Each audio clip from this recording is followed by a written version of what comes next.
Hello, my name's David Leverick. Today we're going to look at 5 idioms. Now, many idioms are difficult to understand. English people use them a lot. So, for example, I'm so happy, I'm over the moon. So I'm not really over the moon. So over the moon, you know, the little planet in the sky at night, that means I'm really happy. So when you hear someone say, I'm over the moon, maybe it can be confusing, difficult to understand. So there are lots of these in English. They're called idioms. Many idioms use parts of the body. They don't mean the body. They don't mean anything relating to the body, really. So we're going to look at 5 of these idioms that we use a lot in English.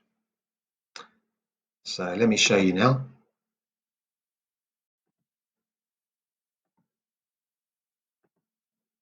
Okay. So the first one, what is this? This is one part of the body. This is a tongue. And not the middle, not the back, but this part at the end. Now forget the green leaf. That's just a bit of a joke. So at the end, what is this?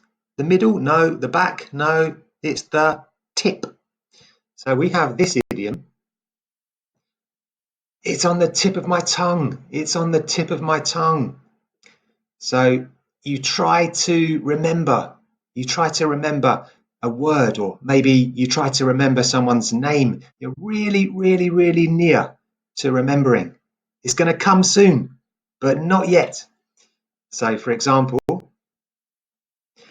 what's that actor's name? Don't tell me, don't tell me. It's on the tip of my tongue. So you nearly remember. Maybe in 1 minute, that name will come back to you. But at the moment, you can't remember. So you're trying to remember. While you're trying to remember, you say, it's on the tip of my tongue. Okay, next one. So yeah, this could be me in 10 years' time. Who knows? No. I go running every day. Hopefully, I won't be like this, but you never know.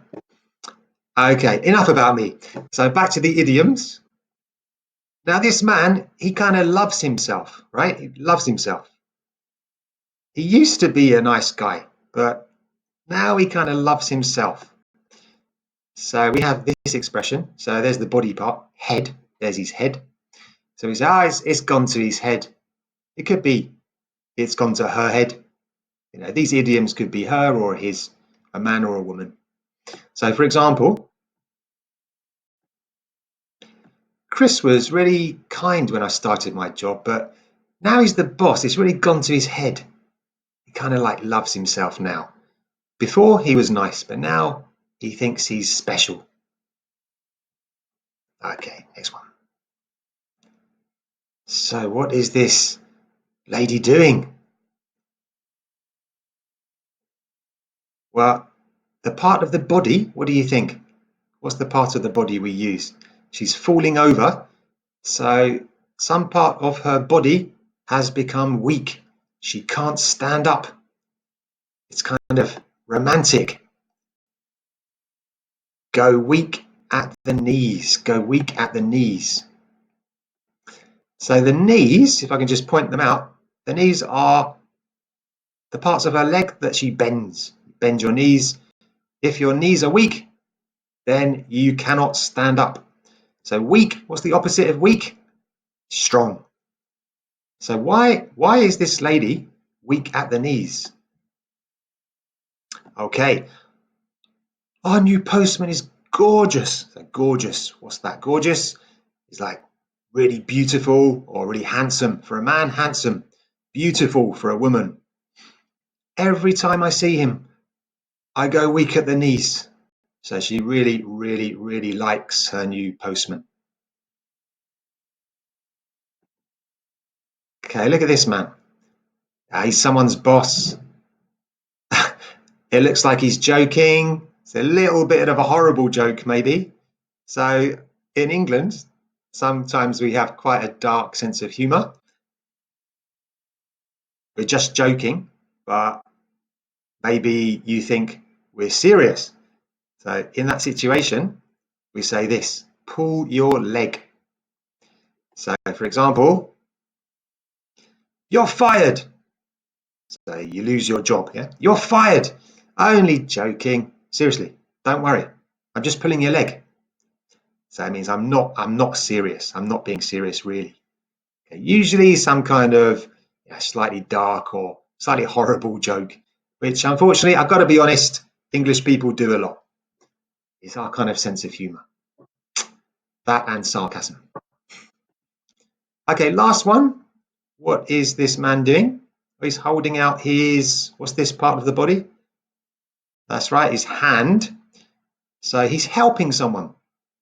So you might know this one. We say give me a hand. You can also say lend me a hand. But usually I say, personally, I say give me a hand.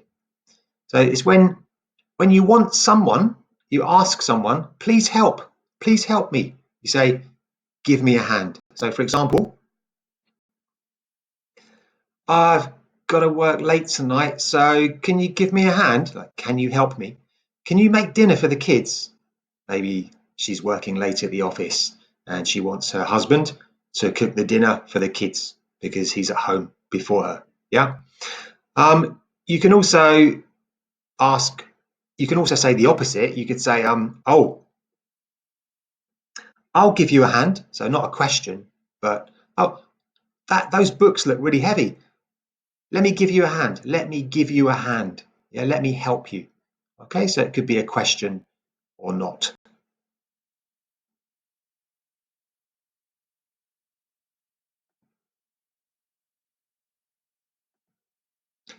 Okay, so they were 5 idioms, very, very common.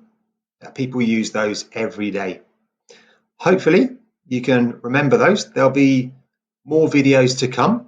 So it's best not to try to remember too much vocabulary in one time. So 5 idioms, I think, make that your target for this day and try to remember them. And if possible, watch out for people saying them. Maybe when you watch Netflix, you can hear somebody using some of these idioms. Or if you get the chance, you can try and practice saying some of these idioms if you get the chance to speak English. Hopefully you do. Okay, thanks for watching. See you later.